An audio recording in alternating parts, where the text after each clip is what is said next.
of the Los Angeles Dodgers.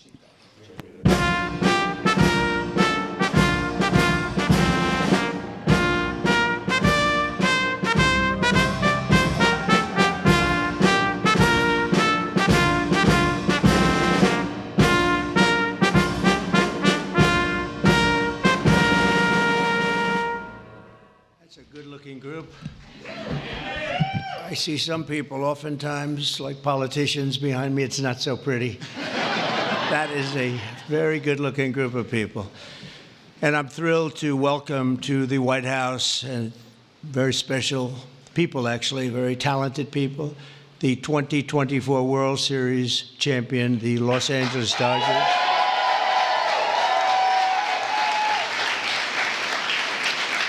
And I want to congratulate you on a legendary season, and I watched it very closely. Some of those teams were home teams, and you did a big number. You're really amazing how it all came out and how it all ended. With us today is Dodgers owner and chairman Mark Walter. Thank you very much, Mark. Congratulations. President Stan Kasten, one of the greatest managers of the really ever to wear the Dodger blue, Dave Roberts. What a time he's had.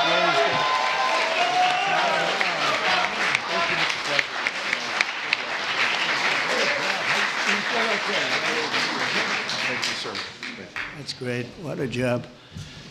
I think he would have lasted even with George Steinbrenner, right? I love George, but he was very quick. He would, you lose 2 games and you were fired, right? Great job, Dave. Also want to recognize Secretary of Agriculture. We have some great people, Brooke Rollins, who, you know, when I came to office, they said the eggs are gone through the roof. Eggs.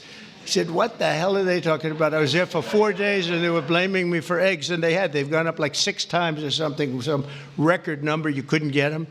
And I gave it to Brooke, and I just saw the other day they're down 73%, right? That's pretty good. And the press doesn't mention that. Nobody talks about it, so don't, but I know.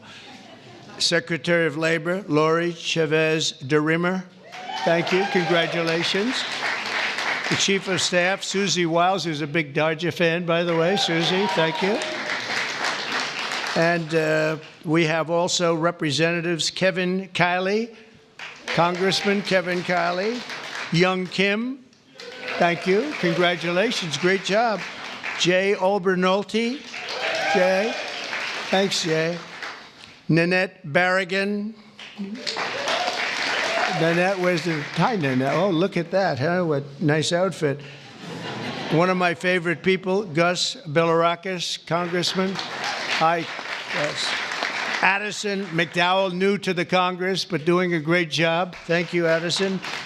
A real good baseball player and a friend of mine, Roger Williams. Great job. And another new congressman, but he's been there a long time in a mental sense, because he has really done a job and he knows Congress very well. He was with me for 7 years. Brian Jack. Brian, congratulations, Brian. And others, we have a couple of senators here. I just don't particularly like them, so I won't introduce. Over the course of this amazing season, the members of this team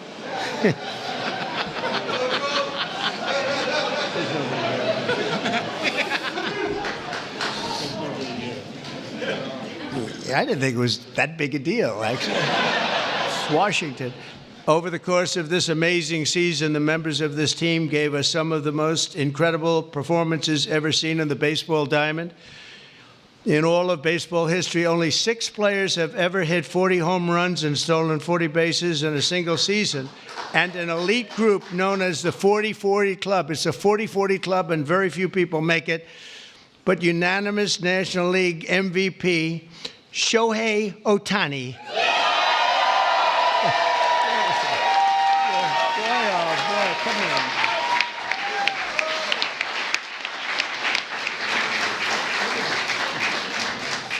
Looks like a movie star. He's got a good future, I'm telling you. He shattered all of those records last year. Think of it, all of them. And he did something even more, because he became the first ever member of the 50-50 club. So 40-40 is top.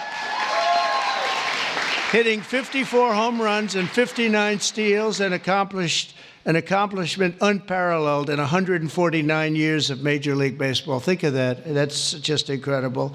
Even more incredibly, Shohei clinched that achievement in what some have called the greatest game ever. Was it that good of a game? Huh?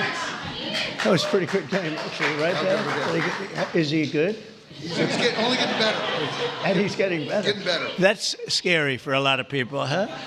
Even more incredibly, Shohei clinched the achievement. I mean, it really was, and at a time that, at an age that nobody ever thought was possible. On September 19th, 2024, he did the unthinkable by going 6 for 6. This is a pretty amazing. I didn't realize it was that good. I saw that game, 6 for 6 against the Marlins with 3 homers, 10 RBIs, and a pair of stolen bases. Other than that, it was not a great game. How many people have gone 6 for 6 just period, right? Not very much, right? Maybe a dozen. Maybe a dozen. Amazing. As you know, the Dodgers were down a lot of talent on the mound last season due to injury. The resilient group used 40 different pitchers, the most ever by an eventual World Series championship team. They had to go and get them. I don't know how they got them and where they got them, but they got them because they won. I know you especially miss the heart and soul of the pitching staff, Clayton Kershaw, who is really fantastic.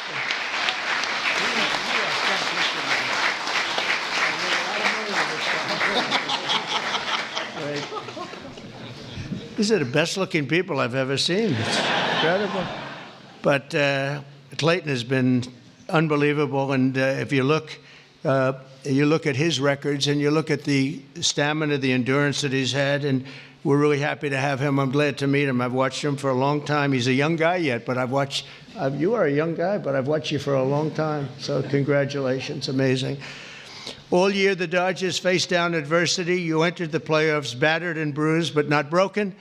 When you ran out the healthy arms, you ran out of really healthy. They had great arms, but they ran out. It's called sports. It's called baseball in particular, and pitchers, I guess you could say, in really particular. But the starting rotation during the National League Division Series, this scrappy Dodgers bullpen shut out the Padres, saved the season, and forced Game 5. Then key players battled back from midseason injuries to help deliver the National League pennant, including superstars Mookie Betts. Oh, is he good?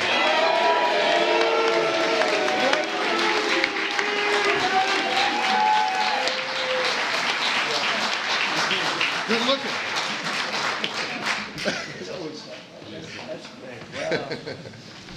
Mookie, that guy can play, can't he? I mean, unbelievable. You really, Mookie is, I've been watching it. I don't want to say I watched him when he was on Boston, but I did. I didn't think that was a particularly good trade when they made it, and I happened to be right. And Max Muncy, I want to congratulate Max. Max, come here, Max. His arms are very strong when I touch them.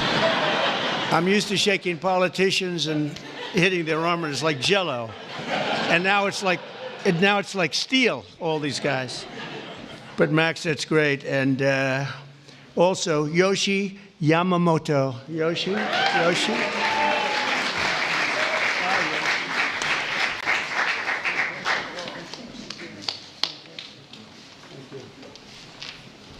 Wow, what great athletes. And, of course, series MVP, Tommy Edman. That was an MVP series.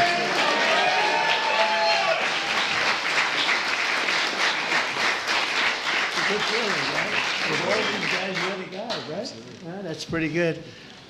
That's a lot of talent you had to beat out there for the MVP. But they all had an incredible. Tommy was 407 with 11 RBIs in 6 games. That's not bad, right? That's not bad. Great job. When it counted, too. Next came the blockbuster World Series against another iconic team known as the New York Yankees. I love the Yankees. George was a great friend of mine. He had very few friends, but he was... And if you want to sit for 9 innings with a game watching the Yankees play with George. You were exhausted by the end of the game. It was actually hard work, but we love George. And they're doing a good job, and they're doing well this season, and you're already 9-2. And so you're doing a good job. Maybe you see the same thing over again. In Game 1 of the World Series, Freddie Freeman, on a sprained ankle, he's a great player with a broken finger and a broken rib, channeled Kirk Gibson's legendary walk-off home run in Game 1 of the 1988 World Series. That was a game that pretty much everybody remembers. He could hardly swing the bat, but he swung it one time, and it was a shot. On the first pitch Freddie saw in the bottom of the 10th, he hit an unforgettable walk-off grand slam home run, the first in World Series history. It's amazing. The Dodgers rode the momentum to win 2 of their next 3 games, placing them on the verge of baseball immortality in a dramatic Game 5, down 5 runs on the top of the 5th. That was a strange inning, I'll tell you, for those Yankee fans. But I'm not saying I was a Yankee fan, because I love these people behind me. But down 5 runs in the top of the 5th with 2 outs and the bases loaded, the Dodgers gave us one of the grittiest half-inning World Series events, showings that anybody's ever seen. Mookie started the rally by beating out a routine ground ball to first, which he's fast as hell. I don't know how the hell you can... Having that speed, isn't that a great thing? I played baseball, but it was sort of slow. I wasn't fast. Driving in the phenomenal Kike Hernandez. Where's Kike?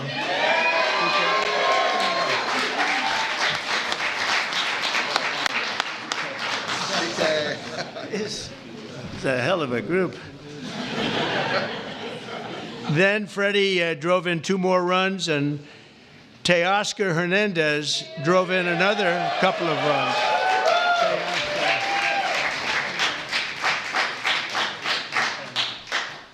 That's a group.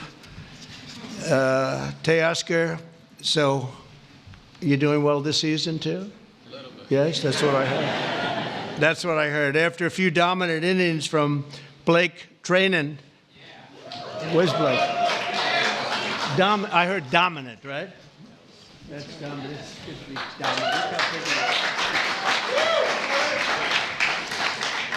Great job, Blake. And the team was crowned the World Series champion against a great team. The Yankees are a great team and always a great franchise. And I guess, I don't know, like 28 or something. They've won a lot, probably, maybe more than any team in history overall.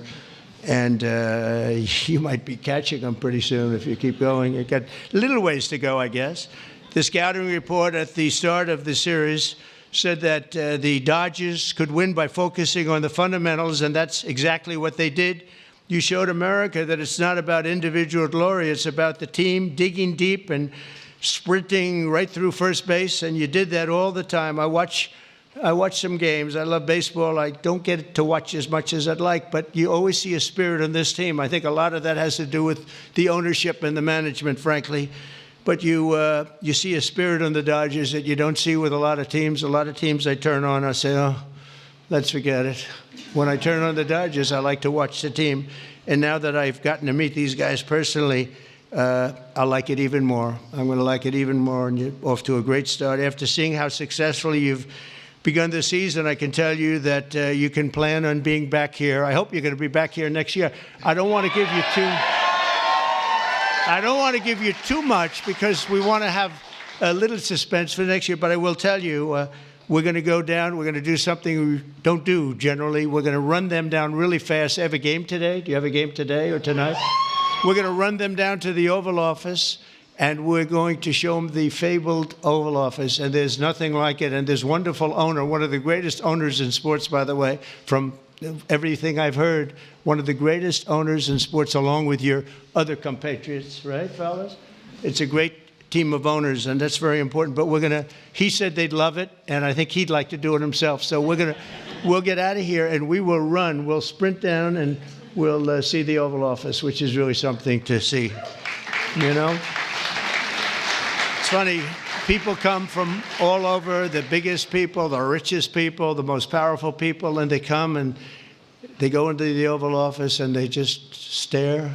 Oh, wow, that's something. They all have beautiful offices. They have offices that are the best in the world in many cases, but they love the Oval Office. So with all of that, I'd like to now introduce you to the Dodgers chairman, Mark Walter, to say a few words, and then we're going to follow that up with Clayton, who's going to say a couple of things, and that's a great representative of a great team. Thank you very much. Mark, thank you.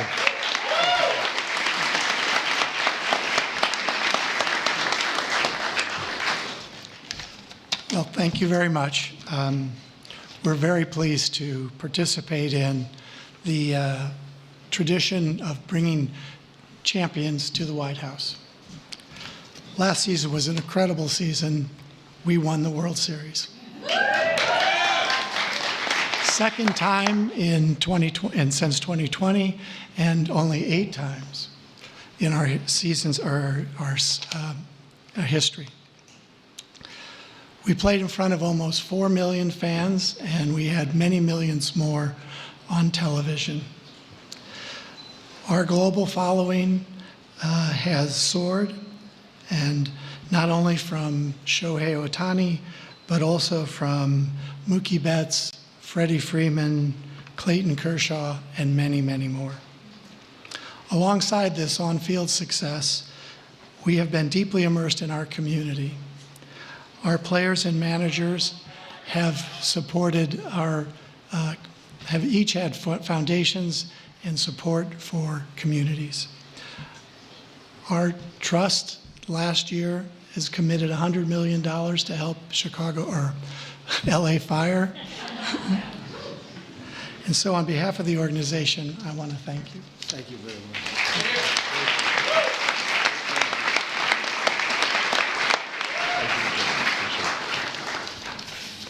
Okay, wow, this is an incredible honor for me, and to stand here today representing the Los Angeles Dodgers and this group of staff and players behind me today.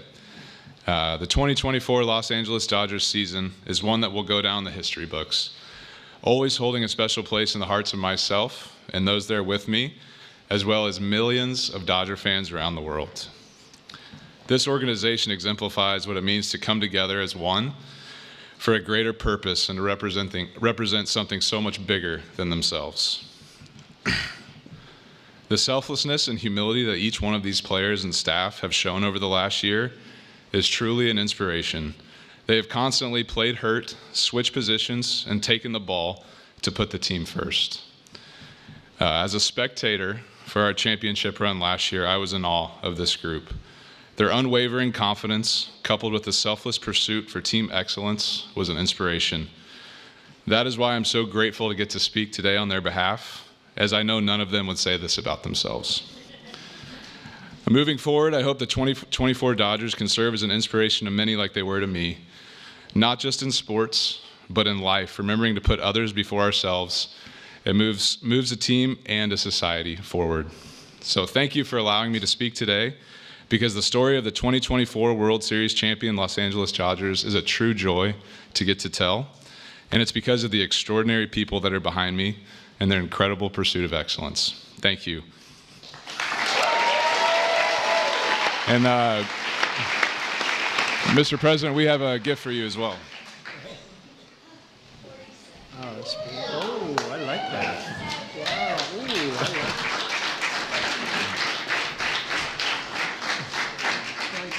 Come on, Mark. Oh, they're going to move. Okay.